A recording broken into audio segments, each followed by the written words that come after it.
But anyway, I was saying how wonderful it was for One Direction that they made it to number one at the top of the charts in the United States. Remember I was rambling yesterday about the magazine I picked up talking about Hunger Games. The reason I mentioned that was because in that magazine, which is American, they were saying, could this be the next band? And it was One Direction. And then overnight, what happens? They get to number one with their album. Unheard of for a British band.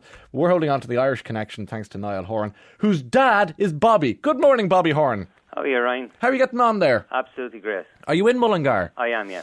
And when did you get news of this number one? Tuesday night. Tuesday night. Who told you? Niall. He told me that they were going to be number one. It was a surprise to him. It was a surprise to us as well. We thought they were going to get close, but we didn't think they'd make number one. But thank God they did. So you were following the progress of the album, were you? Yeah. And how long has he been in the States? Have they doing the appearances and everything, Bobby? Have I? Have they? The band? They've been there. They've been doing promotion work since their tour with Big Time Rush. They've been there for the last 3 or 4 weeks, and they have worked their butt off too. Have they? Yeah, to Moses, and he was just saying last night, I was speaking to him last night, he was just saying, that he's getting a little bit of wind down time for a few days before it's up again, because they're going to Australia and then New Zealand, and then they're going back to the States again. They've announced their tour for 2 months. And have they been touring with another band playing, sort of support, or are they going... Yeah, they're support. Who for? Big Time Rush. So that's what you were saying there. Okay, yeah. Gotcha. And how's Niall doing? I mean, this is a huge transformation from, schoolboy from Mullingar to, conquering Australia, America, Europe. I mean, it's an extraordinary transformation for his life. Well, he's absolutely buzzing. You met him yourself on the Late Late Show. I think that comes across. He buzzes all the time, but he's on a real high now, so he is. But he seems to be a very, level-minded, smart young fella who has kind of keeping the head. Well, if I can say that, he's very grounded, very grounded. In actual fact, at the moment, he has a very good friend of his from beside us at home, out there with him at the moment for a week. He brought him out on Sunday. Right. So I'm delighted to see that. He's keeping his friends close to him, and he rings them, and he brings them over to England when he's in it, and that's good, and that's very important to me.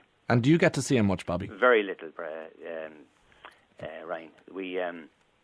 We seen him that time we were with you at the Late Late Show. That was for 1 day only. Ah, you're kidding. And that happens frequently, He come home for Christmas for 6 days, and on and off you might get an extended period, but it's usually a day at a time. And now we were to go to see him in England at the end of April, and he's not going to be there now. He's going to be in America. So that's that out the window. But he's happy what he wants, what he's doing, and we're happy that he's happy, Do you miss him?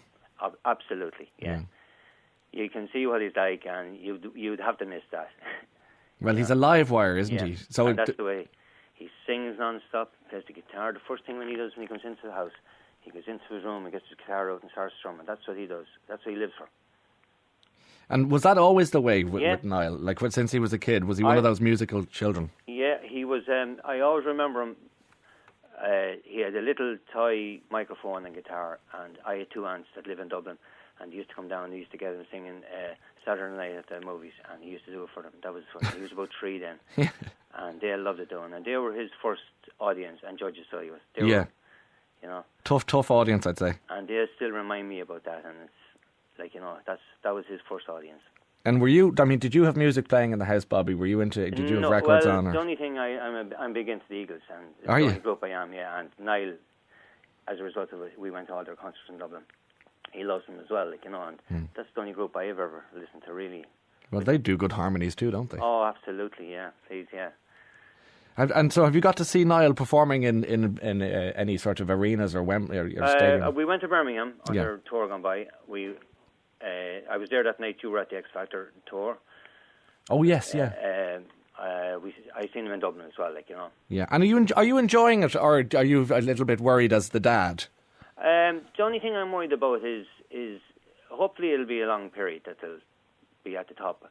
It's to come down from that high. I'm a little bit worried about that, I have to say. It's always in the back of your mind, Is it? Because you're up there on a high, there's a big drop after that, And I just be afraid of that. But he seems to be coping with everything brilliantly, a lot better than I would. He left school, didn't he? I mean, he didn't do his Leaving Cert. He was going into Leaving Cert year, and obviously the X Factor, he went over to England in July, and we kind of knew that he was September, just before he went back to school. He was told then they were going to be on the live shows, So we were signed up with the X Factor and we couldn't say anything.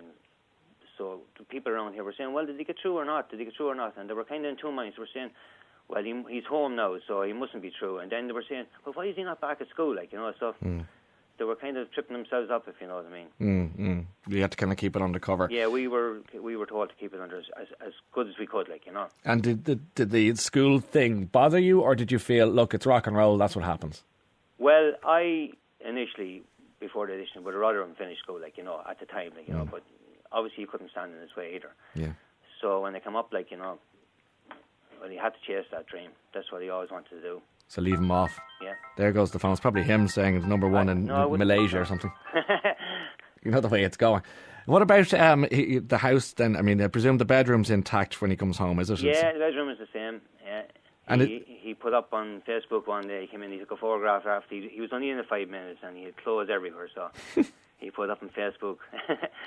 And what about school, or not school, but at least if he goes out for a coffee or a drink or whatever he might be doing, I mean, can he walk through the streets, the mean streets of Mullingar? Yeah, he can, yeah. They're quite good here, yeah, he can.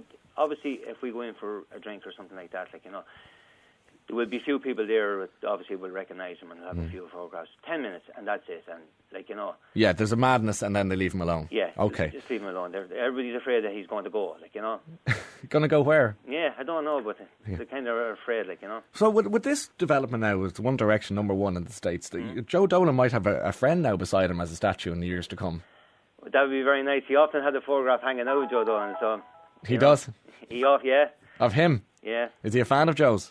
He would have listened to him, yeah. He would have, yeah. He's a wide range of music that he likes, like, you know. I know he loves the script as well, like. The script, yeah. Well, they're a great absolutely band. Loves them, yeah. I'm just thinking, Niall is probably the same age as the Mahon Tribunal. Yeah. And it's probably worth as much as well. Well, God, if he gets a career as long as that, he'll be doing well, won't he? He will. What are you up to? Well, you're at work at the moment, are you? I am, yeah. What do you work at? I work in Tesco's. I'm a butcher in Tesco's in Mullingar. And are you just in the door, or what's the crack? No, I'm going home shortly. Oh, do you do an overnight there? Yeah, I do an overnight, yeah. Okay. The sun goes up all night. Oh, I see. Okay, yeah. Well, I'm sorry for keeping you up now, given what you've been doing. But we wanted to mark the success. It's a great story. You know, it's the Irish element of you know, an international story. And fair play to Niall. And thanks, Bobby, for talking to us this morning. Absolutely no problem. It's good to talk to you again. And pass on our best to Niall, won't you? I will indeed. Thank you very much.